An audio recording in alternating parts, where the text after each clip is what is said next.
Hi, everyone, and thanks so much for being here. As you know, today's webinar is all about e-cigarette registry laws. Before we hear from our panelists that are joining us today, I'll just start us off with a brief overview of what these laws are, and then I'll turn it over to Megan Bolter, who will present on what's happening currently around the country with legislation being introduced and other important updates. And then we'll hear from the CDC Foundation's Fatma Romeh Ali, who will present on some of the retail data in Louisiana, Oklahoma, and Alabama, which were first to have implemented registry laws and what lessons public health advocates can glean from this data. And then with our remaining time, I'll be asking our panelists some questions, and we'll also try to answer as many questions as we can from you all. We're lucky as well to be joined in the background, Maggie Mahoney and Claudia Rodas from Tobacco Free Kids, who have been tracking these laws very closely, also have expertise in this area. Because of the large number of registrants today, we want to be able to answer as many questions over the course of the webinar as we can, so they will be helping out with that. First, for those who are unfamiliar, the Public Health Law Center is a nonprofit organization housed at the Mitchell Hamlin School of Law in St. Paul, Minnesota, and is situated on the tribal and treaty homelands of the Dakota people in an area known as the Bdote region. Our work centers on commercial tobacco control, healthy eating and active living, climate justice, and public health infrastructure programs, all of which include attorneys, policy analysts, and support staff working together to improve public health through the power of law. We believe that everyone deserves to be healthy, and that includes centering health equity in all of our work. This is done with mindfulness of several factors that influence public health, including housing, education, the environment, and a variety of other social determinants. We provide free legal technical assistance to communities, public health advocates, and other partners throughout the country. We also publish on issues pertaining to each of our program areas and offer trainings and webinars. We do not, however, provide client representation, including giving legal advice, nor do we lobby elected officials. So we're so pleased to have two experts on e-cigarette registry laws join us today. Megan Bolter is a public health attorney and global health policy counselor with over 20 years experience in tobacco control, public health regulation, and health education. She was the Western Region Director for the Preventing Tobacco Addiction Foundation, coordinating advocacy and legislative efforts on minimum legal sales age laws, tobacco retail licensure, and tobacco advertising laws in 23 states. She currently provides legal and technical expertise in commercial tobacco policy for several nonprofit organizations and state and local coalitions, including the Campaign for Tobacco Free Kids, the Nevada Tobacco Control and Smoke Free Coalition, the Colorado Center for Public Health Practice, and several others.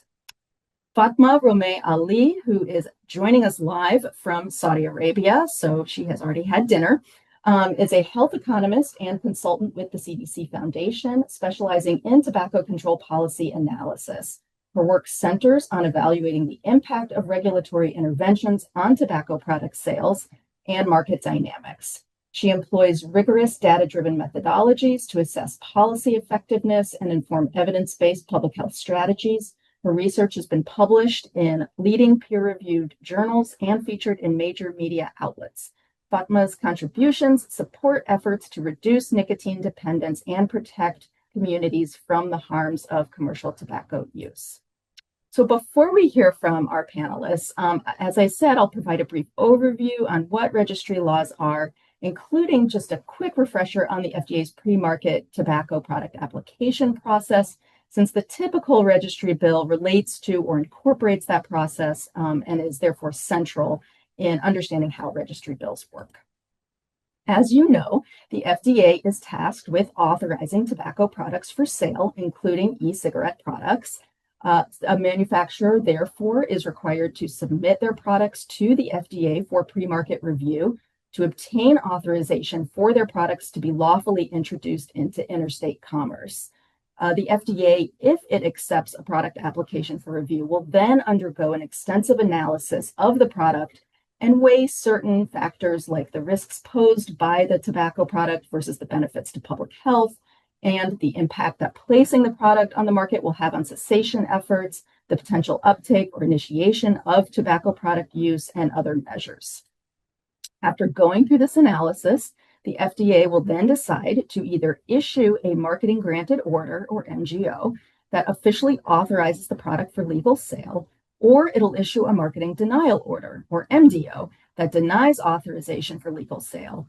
The FDA can also issue a denial order, but then stay the enforcement of that order itself, or a court can do so if the manufacturer is going to challenge that decision. So as of today, there are 39 products in which the FDA has issued a marketing granted order, meaning only 39 e-cigarette products can be legally marketed in the United States. The FDA publishes a list of the products it has authorized, a screenshot of which is on the slide. The FDA has also published a list of products that received marketing denial orders. However, it is not an exhaustive list, so we don't know for sure the universe of products out there with denial orders. Importantly, also, the FDA does not publish a list of products in which applications are under review. As a result, there's no official channel from the FDA to verify a product's application status other than that list of products with marketing granted orders. So what's a registry law and how's it supposed to work? On this slide, there's a screenshot and a link to Virginia's registry bill, which passed into law last year. Virginia is one of 11 states that now have what we refer to as a typical registry law, which reflects largely what is an industry-driven practice or piece of legislation, and therefore shares with these other states similar policy provisions. The typical registry law establishes these product registries or directories. You'll notice throughout today we'll use directory and registry interchangeably. But these registries are aimed at regulating the retail sale of e-cigarettes and in some states, other nicotine or alternative nicotine products within that state. The typical law will allow for e-cigarette products to be sold in states if the manufacturer has a marketing granted order, or products will be allowed for sale in the state if they were in the U.S. market as of August 8th, 2016, and in which PMTA applications were submitted to the FDA by September 9th of 2020, and in which the application remains under FDA review. And it's that last under review provision that has the effect of allowing products with pending FDA authorization status to be sold in states if the manufacturer submits a certification of pending application status. In effect, this means several tens of thousands of products would be eligible for listing on state registries and therefore allowed to be sold in that state. Products that wouldn't be able to meet this criteria are ones with marketing denial orders, as well as the thousands upon thousands of products manufactured mostly overseas by foreign competitors, and most of whom, for the most part, have not even bothered to submit PMTA applications. And that's basically what explains the rationale behind these laws, which first came about a few years ago in response to the FDA's backlog of PMTA applications under review, combined with their less than robust enforcement against those vape companies that have ignored the PMTA process, but that nevertheless have their products on market shelves.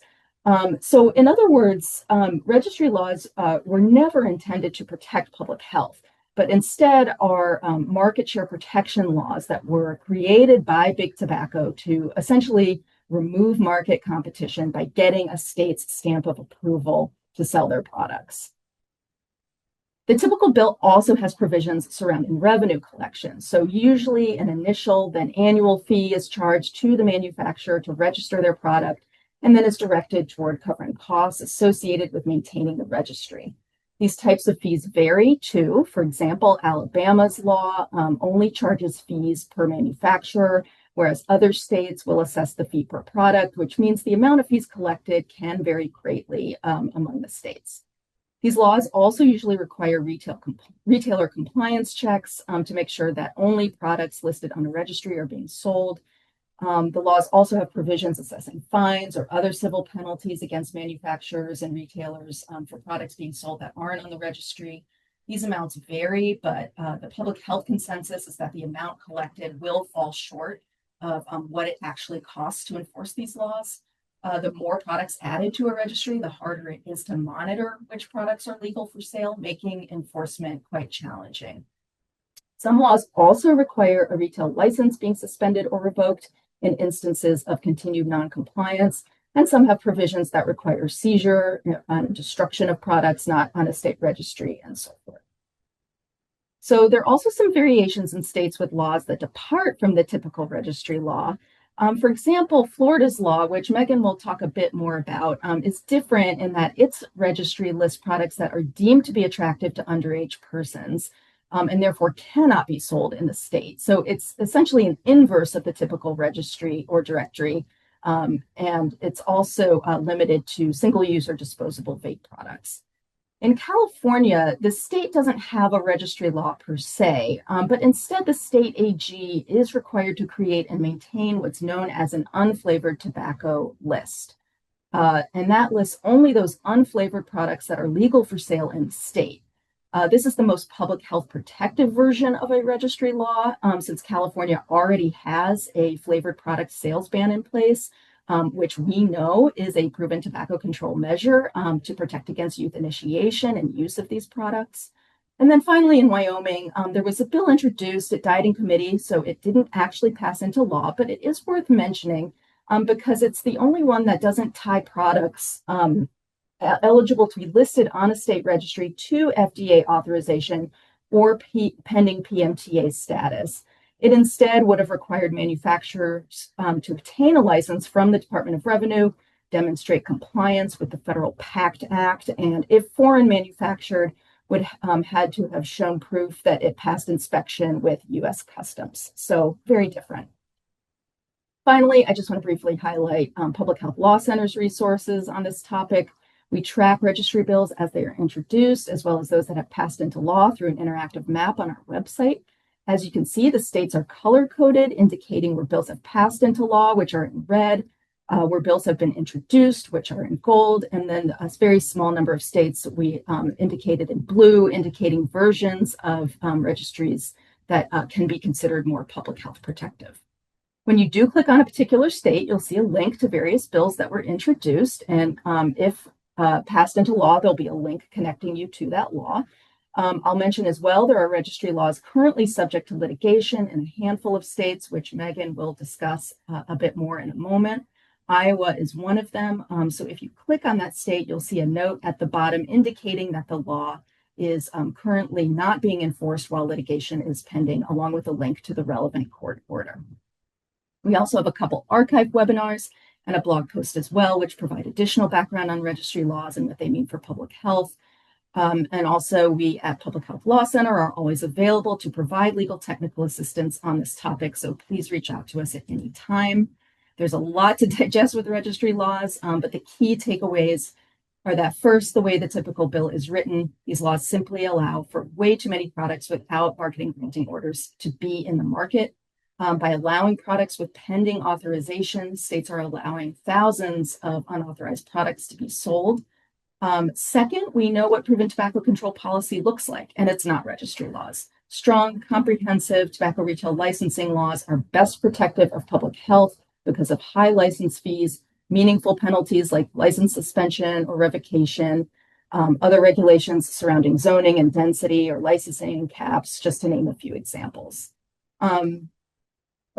As we know as well, one of the biggest threats to public health is the universe of flavored e-cigarette products. State or local laws that restrict or prohibit flavored products are one of the most effective ways to prevent youth initiation. With the exception of California, these laws do nothing to get flavored products off market shelves, and in fact have the opposite effect by allowing them to be listed on state registries so long as their PMTA application remains under review. So with that, I will turn things over to Megan to give us some current updates. Thank you so much. And I first want to acknowledge that there were numerous coalitions and states that provided resources to contribute to some of the content here. It is somewhat comprehensive in terms of covering the states that have adopted registries, which there are two terms, registry and directory. And I also want to compliment those administrations in that some of the material might seem critical of the law. It is not critical of the personnel or those that are involved in enforcement. They are trying to do their best. in terms of implementing the law with the resources that they have. So the takeaway is that how can we support public health in managing these registries, and how do we deal with them as they're introduced in the next session? I did want to just cover brief ground. Directory versus registry. They are interchangeably used. There are only a few that actually use the term registry, but even in some of the different legislative notes, fiscal, that kind of thing, they use them interchangeably. You'll see them in the meeting interchangeably. So they are one and the same when we're talking about e-cigarette product directories. And we're talking about differences between manufacturers and or products. Most registries include both, but some only require fees for both, as Marissa, one or the other, as Marissa indicated. So I just want to make sure that that was clear too. Which will come into the cost and expense.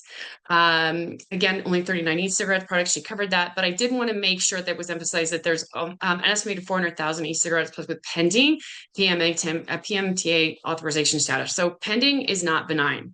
And this is what we continue to see with a major issue with the directories, is that without a marketing authorization, you are technically the product is on the market illegally. So pending or with a marketing denial, the order that is being challenged are illegal products. And so the premise of the directories are that it will abide the illicit market. And what we're seeing is that that is just not the case. 14 states in total, they have adopted registries. Again, I'm using the term. The star indicates an atypical directory. There were several 2025 updates. One is still pending to the Wisconsin registry that has to deal with hemp products, hemp delivery devices, and unfortunately on Oklahoma's updates, which would have assisted in enforcement and funding. The last 2 years has failed in the legislature. So again, we see big push from industry representatives introducing legislation, but not following up with assisting in how to fund enforcement of these directories. This was a map created in collaboration with my CTFK partners, just to give you an overview of what is still going on. 14 states have adopted, 3 states passed this year, and 5 states are still hearing the legislation, meaning that the legislation is still in committee and can pass to the next session. We are expecting that Pennsylvania is moving quite quickly, and South Carolina looks like it is also imminent. So some of this material might be effective as those legislatures reconvene.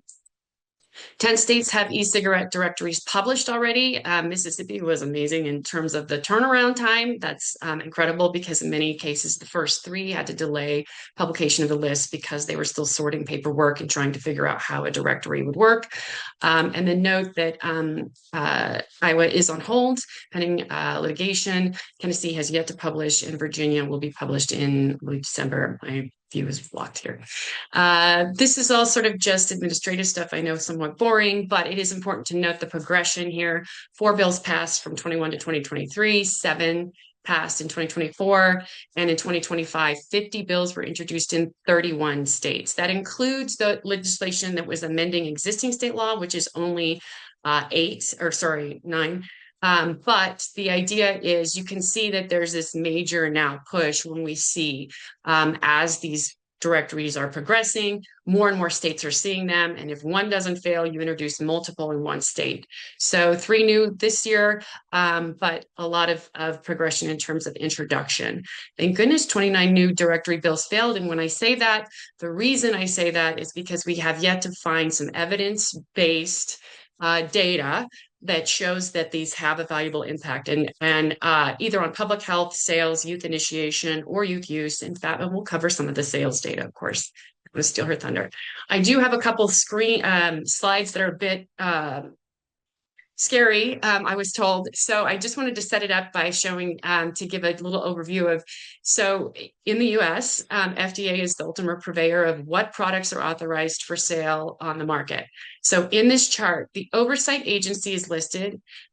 FDA covers all tobacco products, e-cigarettes, e-liquids, combustibles, nicotine pouches. The total number of MGOs for e-cigarettes, meaning marketing granted orders, is 39. Only 20 pouches have been authorized, manufacturers 6. So the funding, we'll get into that. So I just want to give you an example. I'm using Oklahoma as an example. It's a directory. It covers vapor products. The total number, the Alcohol Beverage Laws Enforcement Commission is the agency with oversight in charge of publishing the list. There are over 12,000 products. So you see along this line, some of the directories only include disposables. So that's not really going to be consistent with what the FDA has authorized or not. Some of them include alternative nicotine products. Some of them don't. So I just want to make sure that this is not a one-to-one with the FDA. It's just to show you the variability over time and to show you that the difference is, so across the board, we see that, and again, I did want to break it down to number of marketing granted orders per state versus no final order, what's on the registry. But that gets more difficult with the publication and the differences in the product. So it's harder to compare to the FDA list. So I just wanted to give you an idea of what this breakdown is. So there are 55 manufacturers on Oklahoma's list. There were no fees set per product or manufacturer. They continue to try to amend that bill. And so now we're looking at the entirety. And this is really not, no memorization, no test, but for you to see how variable it is across the states, what they cover. Alabama is now covering pouches and e-cigarettes. The Louisiana covers vapor products, alternative nicotine products, which are the recreational nicotine products. But we're seeing variability of from 8 to 55 manufacturers on each directory, and from 90 to 12,000, over 12,000 products in each directory. So you can see the variability across the states is really a difficult challenge to cover. So for any enforcement agency to know directly, unless your state has very limited products, or you look to the FDA, which is the primary regulatory authority, it's a very difficult prospect. So the legislation and the statutory language does not belie the challenges that you find when you're actually tested to force the law. I put in the new ones: Utah, Mississippi, Arkansas, and Tennessee. Again, Arkansas only covers disposable vapor products and e-liquids containing nicotine. So once again, another limiting factor. I also wanted to note that the fees across the board are very different. Some are $25 per product for Tennessee, $500 per manufacturer in Arkansas. So they aren't necessarily one-to-one.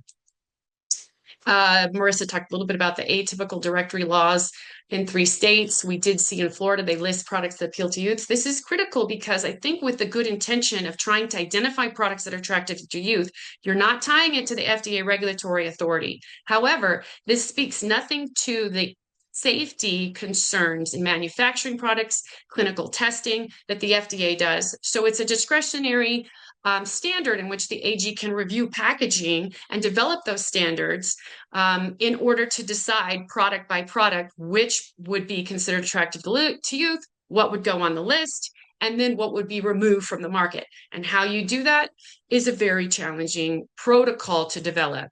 In Kentucky, it's a list of retailers selling authorized products. And so they also have amended and changed the nature of that directory law. And in Nebraska, very specific in that it requires attestations that you will comply with the PACT Act, the USDA, and U.S. Custom Border Patrol requirements. It is not based on FDA PMTA status, and there are over 3,000 products. And in a way, it is odd in that you are already required to abide by those policies if you're selling a tobacco product on the market and you have been vetted through the FDA, but promising to do something is not holding you to a higher standard of compliance. So in a sense, these statutes really create an administrative burden with no actual teeth for enforcement of such. They are already required to abide by other federal laws under these statutes. I might be going over time here. She already mentioned the difference between California's list, not a directory. It's a list of unflavored products as related to their flavors restriction law. I want to get to the important part. Directories are very expensive. I gave some case examples. And again, this is not a critique of the administrative agencies charged to enforce these directories. For example, when Texas introduced, there was a lot of momentum, a lot of energy. And once that fiscal note came out, that they would have to enforce against the number of retailers existing in the state, it came out to 28 million dead in the water, right? And so they adopted a separate law, SB 2024, that looked at, again, other products that were attractive to youth and went after foreign manufacturers, right? Again, enforcement challenges, but you can see these fiscal notes are very concerning. In Nevada, similarly, as SB 435 went through last session, the cost kept continuing to get higher and higher. And to Nevada's credit, they continually tried to adjust the fee to get on the directory in order to fund that enforcement. But even at the highest product fee of any state, $6,300, it was still hard to justify the expenses that would incur in not only evaluating the paperwork, much of which is not released by the FDA, but then maintaining that monthly, right? So now you have the paperwork, now you have the list, you've paid all this staff to conduct those evaluations. Now you got to charge an enforcement officer to go out and enforce against that list. Whether you have mandated compliance checks for TRL or for minimum legal sales age laws, those have already proven too burdensome to fund at 2 compliance checks per year for each retailer. It would be very difficult in some cases to go out and look for all of these illicit products or figure out what 12,000 products are viable for sale in that state. In Wisconsin, unfortunately, now we're seeing a trend. They're pulling from MSA funds. The Master Settlement Agreement were dedicated to challenge or to actually basically compensate for the harm of the smoking back in 1998. These Master Settlement Agreement, many states provided endowment funds. They're pulling from those funds to pay for the creation of these directories, which were endorsed by the industry that was subject to the MSA litigation. So it's an interesting turn of events. And they're also had to reduce the medical assistance from their permanent endowment fund under the Tobacco Settlement Agreement in order to appropriate funds for the directory. Again, not an indictment of Wisconsin whatsoever. This is the statutory provisions and the challenges that came forth. And Oklahoma, and I have met with enforcement officer there, heroic efforts, amazing, and took some money from the TSET funds, Tobacco Settlement Endowment Trust, for enforcement activities. But again, you have to staff this. And I think that's a big burden for law enforcement officials that also have other duties. And now we're putting an additional duty to look for illicit products as opposed to conduct checks based on evidence-based protocols like TRL or T21. And it was estimated that over $8 million would need for full implementation and enforcement in the state of Oklahoma. Just want to give you a list of the specific, looking at my time here, litigation in various states. This is also a cost to states. Happy to take questions, but I want to cover quickly just some of the stuff that we're going to see in next section. Individual state directory cases do not. So a lot of the claims in terms of the litigation that has been conducted by either retailers, Vapor Tech Association, and even users against state legislation attempting to adopt or implement directories. They do not decide whether the FDA has made an appropriate determination for a particular product. For example, did they properly authorize Juul's menthol pods, or did they improperly deny? That is not what this litigation does, and we've heard it over and over in hearings that that's what they're claiming, right? That the FDA already said these are legal products. That's not what this litigation does, nor does it grant the state authority to review new pre-market tobacco applications. So none of this litigation has said states are allowed to regulate tobacco products similar to the FDA. Let's see, something's going on here with me. Trends, new tactics. Many states that have adopted directories are trying to increase fees because they find that the existing funding is insufficient.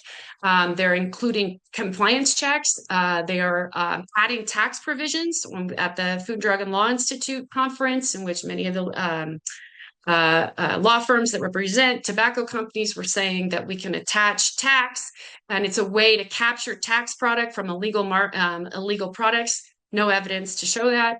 And framing it as big tobacco versus independent vape retailers. In some cases, the independent vape retailers are the ones that have killed the legislation based on the number of products that they feel would not make it to the market because they can't afford the PMTA's product, or they haven't filed within the timeline that the statute provides. Multiple bills in both chambers. You know, in New York, there's 4 pending right now. Shovel bills where you put everything in, like I'm going to get it wrong. I believe it was Kentucky, where you put tobacco retail oh no, excuse me, Arkansas. Yes, Alabama, Alabama, tobacco retail permits along with directory provisions, or you put in vending machine exclusions, or you add a tax, right? You get the whole, if somebody says a kitchen sink, I call them shovel because it's shoveling a lot of good and bad. Good and bad policy in Texas. Again, they tried to effectuate a different bill that looked at products that are attractive to youth, but also targeting foreign manufacturers. And we know that many products that are sold in the U.S., even with FDA authorization, are manufactured with U.S. With foreign product.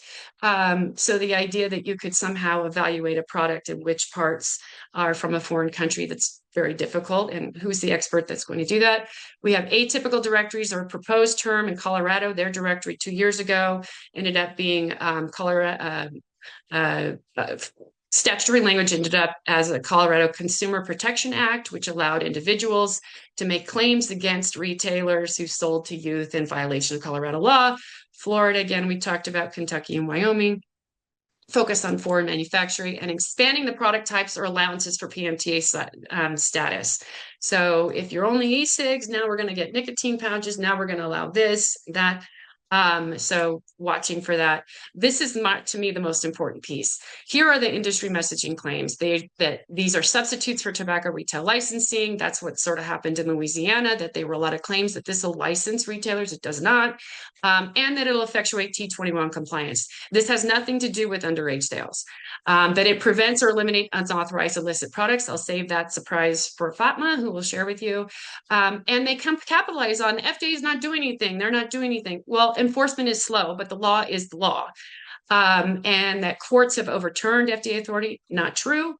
Has happened in multiple hearings, or conflating the directories with a flavor ban or a vape ban. They don't, not a single directory bans any flavor whatsoever. I mean, and as far as the definitions go, even if you try to say that they only cover flavors, that doesn't get all the unflavored products that don't have marketing authorization that have not been evaluated.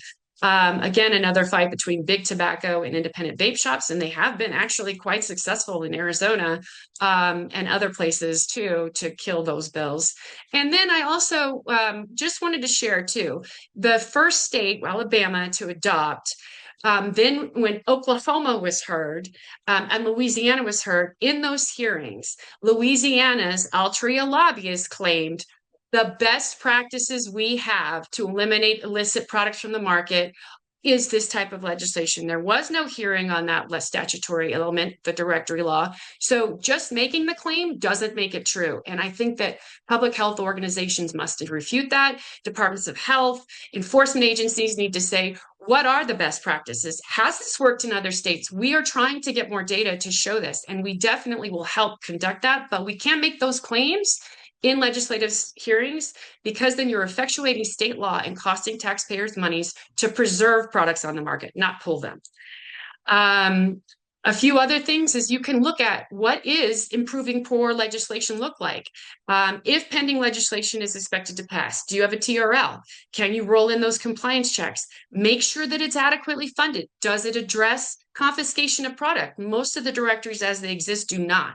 So say you do have a good enforcement policy. You go in, you get those products. Do you have the place to storage? California, their flavors law is already struggling to store all the products that are illegal under their state flavors law.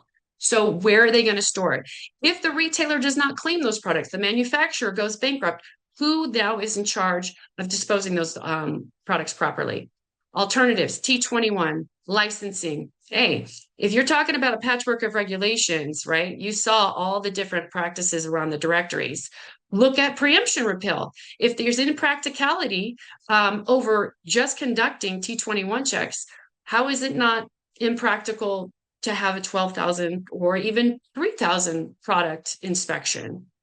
Enforce existing law. Several laws on the books include packaging that would incorporate a number of illicit products. Contact traditional sponsors, advocates, and I also want to say the communication with the regulatory agencies. What are they actually seeing? How is this being implemented? What are ways that can support them to not only effectuate the law, but if you needed to look at introducing law that would improve these legislative statutory directives, what are they seeing? Do they need more staff? Do they need more ideas about if you're not, if you don't have licensed tobacco retailers, what would help them to adopt a licensing program? How can you support those that are charged with implementing these registries? Vigilance I'll skip that, but coordination within and among orgs. And I just wanted to give you a side by side of what it looks like for the Tobacco Science Product Scientific Advisory Committee. This helped with one legislator who was like, what's the problem? We'll review the paperwork. Well, you can see the number of individuals with expertise, and this does not diminish the expertise at these agencies. But you can see that the experts that review tobacco products are very different than the state experts that implement tax policy or legislation related to tobacco retail sale, like the Office of Attorney General. So just if possible, communicating with legislators that there really is a process in place by the FDA. Wanted to get in one more piece, that pendency is not benign. We've seen over and over the FDA is now enforcing against unauthorized products. So it's not that this isn't an issue. And most recently, the Center for Tobacco Products, Brett Kopla, the acting director, said the significant variability within the same category, excuse me, I'm losing my breath, of tobacco product is the reason the pendency of an application cannot serve as a proxy for the appropriate for protection of public health standards. Some manufacturers of authorized products have tried to convince state and local authorities otherwise. So they are trying. And in light of the challenges from the industry, I think we should do our best to communicate to them that the FDA is the primary regulatory authority. We shouldn't be costing states all this money. And I'm going to leave it at that because I know I'm over time.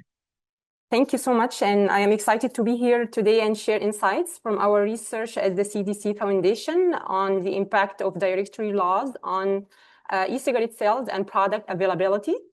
And before we get started, I would like to share a few acknowledgements. First, this work was funded by the Bloomberg Initiative to Reduce Tobacco Use Among Youth. The findings and the conclusion in this representation are my own and do not necessarily represent the official position of the CDC Foundation. And with that, let's jump right in. Here is what we will cover today. I will provide a quick background on the directory laws and a brief description of the data and methods. And then I will share findings from the first 3 early adopter states. And finally, I will conclude with some public health implications. So as Marisa and Megan explained, directory laws allow products to remain on the market if they meet one of 3 conditions: if they have PMTA application approved by FDA, or if the application is still under review, or if the application got denied but still in court litigation. However, the federal law prohibits marketing of any product without FDA authorization. Currently, only 39 products in tobacco and menthol flavors only are authorized by FDA. So 39 is the official number of products authorized for sale by FDA, but the market reality is there is around 12,000 products on the market as of June 2025. And if you're trying to compare 39 to 12,000 in your head, here is how it looks visually. So out of thousands of products available, less than 1% are authorized by for sale by FDA. So as you can see in this figure, the gap between what's legal and what's available is really massive. Here. Also, Marisa and Megan shared this map. Currently, 14 states have enacted directory laws 3 of these states enacted directory laws before 2025. This include Alabama in May 2022, Oklahoma in October 2023, and 1 month later in Louisiana in November 2023.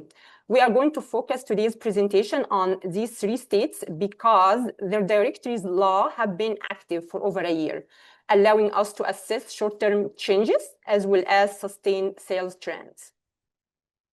So in terms of data and methods, the data I will be presenting today are retail scanner data from Circana. The data capture e-cigarette sales in brick-and-mortar retail stores, and it excludes vape shop sales and online sales. The data covers around 80% of US retail stores. The remaining share is estimated by Circana, making our results representative of total US retail sales. I will be presenting 2 key measures today. The first measure is e-cigarette sales measured in milligram of nicotine. This measures account for unit sales and the e-liquid volume measured in milligram of nicotine. Sorry, the e-liquid volume as well as the nicotine strength. And this provides an accurate estimation of nicotine consumption. The second measure is product availability, which is going to be measured by the count of unique products available on the market. Our analytical approach in this today's presentation is descriptive, comparing the percentage change in sales and product availability in a state with directory laws versus total US.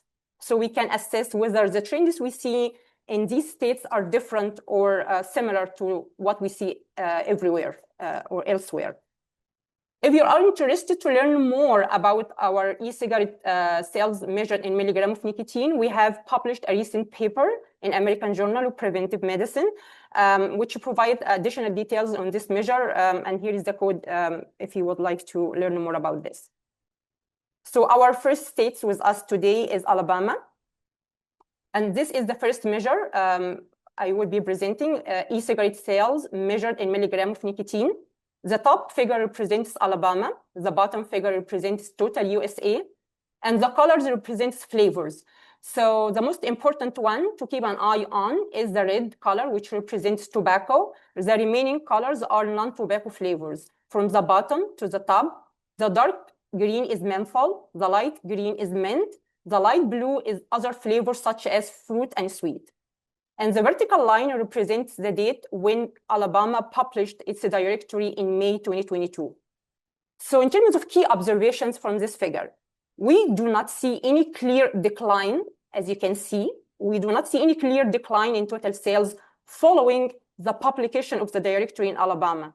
As you can see, sales increased following the directory publication, similar to the national trend. There is a temporary spike in sales a year later, but then faded.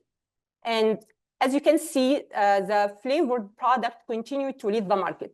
So again, any other color that is not red is non-tobacco flavored. So as you can see, the market share of non-tobacco flavored continued to lead the market after directory publication. This is the same measure, but stratified by product type instead of flavors.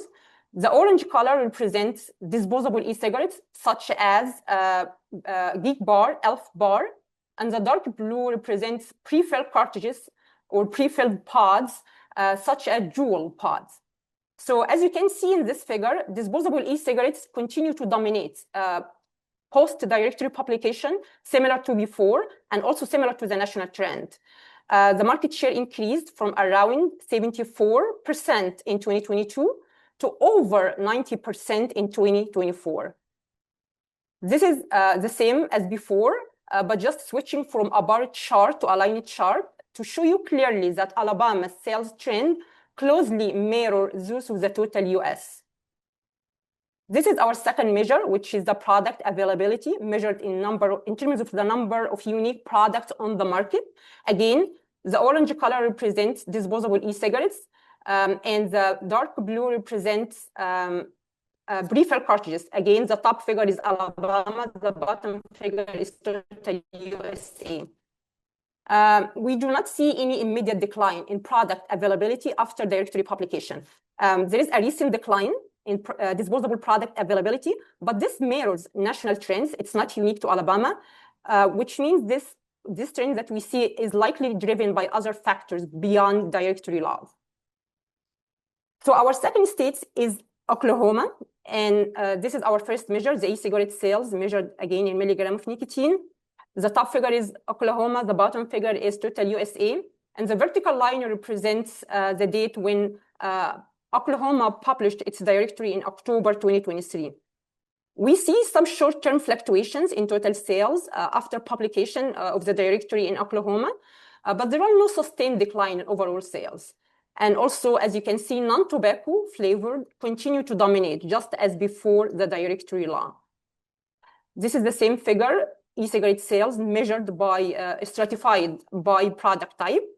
Again, disposable e-cigarettes, similar to Alabama, disposable e-cigarettes continue to dominate the market, similar to before the publication of the directory. Market share increased from around 50% in 2022 to around 65% in 2024.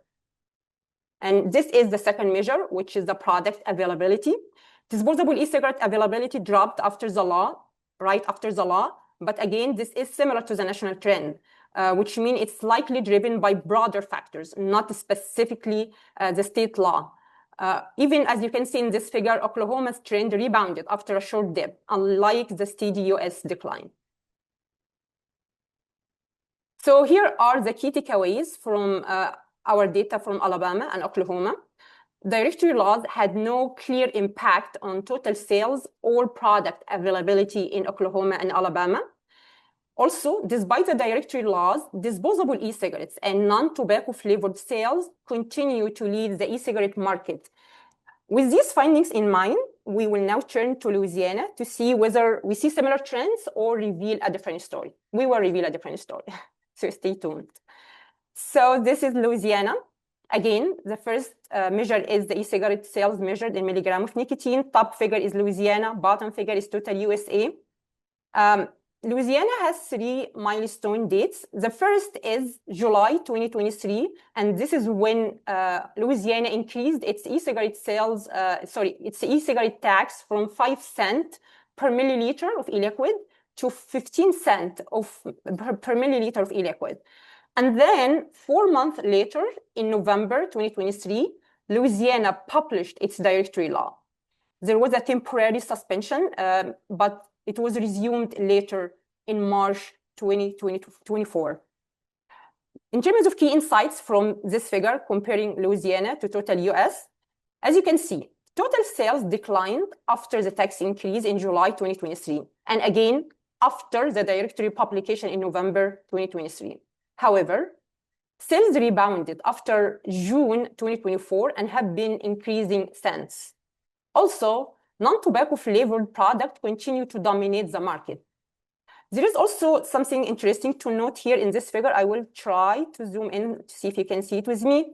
So during the time when flavored e-cigarette sales decline, we see increase in menthol flavored e-cigarette sales. We are going to break down this figure by product type to see if we can understand this trend better. So this is similar as before. I switched from a bar chart to a line chart. And on the top, you see disposable e-cigarette. On the bottom, you see closed refill. Again, example is jewel pods. Each figure is stratified by flavor. The light blue is other flavors, such as fruit and sweet. And the dark green here is menthol. The red is tobacco. So the first observation from this figure is that the changes that we have seen in the previous figure in the total sales seems to be driven by changes in flavored disposable e-cigarette. So as you can see, there is a decline in flavored disposable e-cigarette post-publication of the directory, and then there is a rebound after 6 months later after implementation. These trends mirror the trends we observed in the total sales. What's interesting to note here is that during the time when flavored disposable e-cigarette declined, menthol pre-fill cartridges sales increased. And what's even interesting is that this growth continued even after flavored disposable sales rebounded. So it was a jump increase in sales and continued after flavored disposable sales rebounded. So this trend may suggest possible substitution from flavored disposable to menthol pods. This is the second measure, which is the product availability in Louisiana versus total USA, stratified by product type. Again, orange is disposable, and the dark blue is refill cartridges. As you can see, product availability decreased after the tax increase, and again, after the directory publication. There was some recovery after June 2024, as you can see, and this is unlike the declining national trend. So there was some recovery in product availability in Louisiana after June 2024. There are two important insights to note here on this figure. First, despite reduced availability overall, post-directory publication compared to before, despite this reduction in product availability, still around 700 products were on the market, when we know only 39 of them are FDA authorized. The second important note here is that despite reduced availability of disposable e-cigarette product post-publication directory, we know that total disposable sales rebounded. So we have lower availability, but total sales of disposable e-cigarette rebounded. This may suggest that e-cigarette user may have switched to purchasing disposable product listed in the directory as others disappeared from the market. So substitution toward menthol pods and toward other disposable product included on the list may help explain the rebound in sales after June 2024. So here are the key public health implications from our today's presentation. First, current directory law may result in the perpetuation of flavored e-cigarette sales commonly used by youth, which are marketed without FDA authorization. Currently, only 39 products in tobacco and menthol flavors are FDA authorized. The data we presented today from Alabama and Oklahoma does not show a clear impact of directory law in Oklahoma and Alabama. In Louisiana, the data shows that sales dropped during the first 6 months after the directory publication, but recovered after that. The differences in short-term effects across these 3 states may be driven by differences in law structure and enforcement or other tobacco control policies. As noted, Louisiana raised their e-cigarette tax in July 2023, just 4 months before the publication of its directory law. Both Alabama and Oklahoma had no e-cigarette tax at that time. Further research is needed to control for other tobacco control policies and assess causal impact, which we are currently working on at CDC Foundation. Also, it's important that we continue to monitor sales trends and law structure and enforcement to assess whether differences in policy effects could be driven by differences in these components.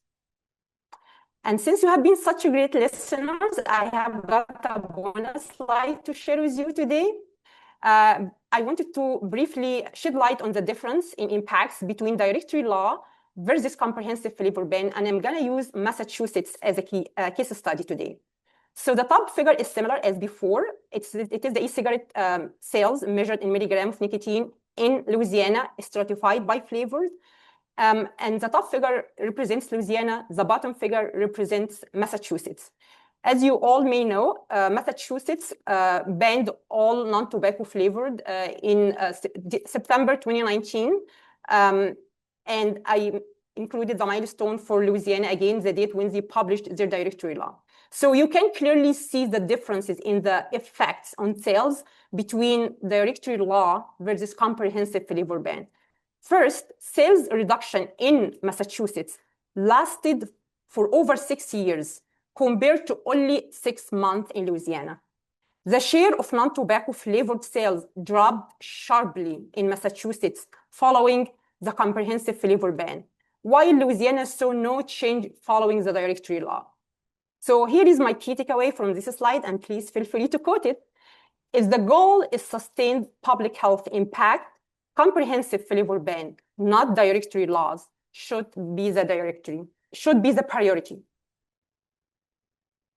This concludes my presentation. Special thanks to my co-authors, Christy Marinak, Elizabeth Seaman-Jones, Maggie Mahoney, Michael Finan for their invaluable contribution.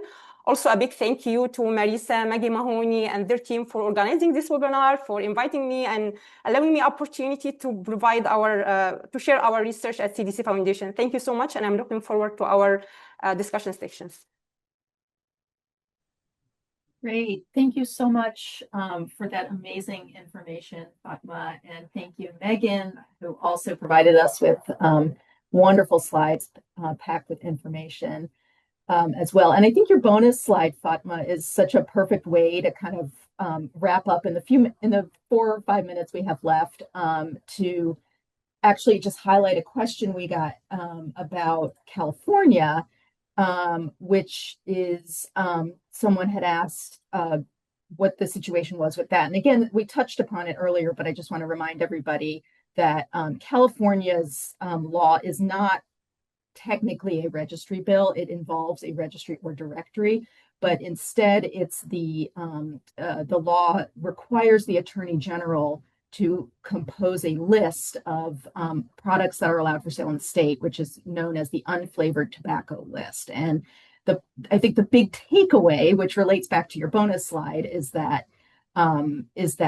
because California already had a flavored product sales prohibition in place, what this directory does, or what this unflavored tobacco list does, is highlight that it's really a flavored tobacco product sales prohibition that has the most public health effect. And so that's why we consider California to not really be a typical registry law.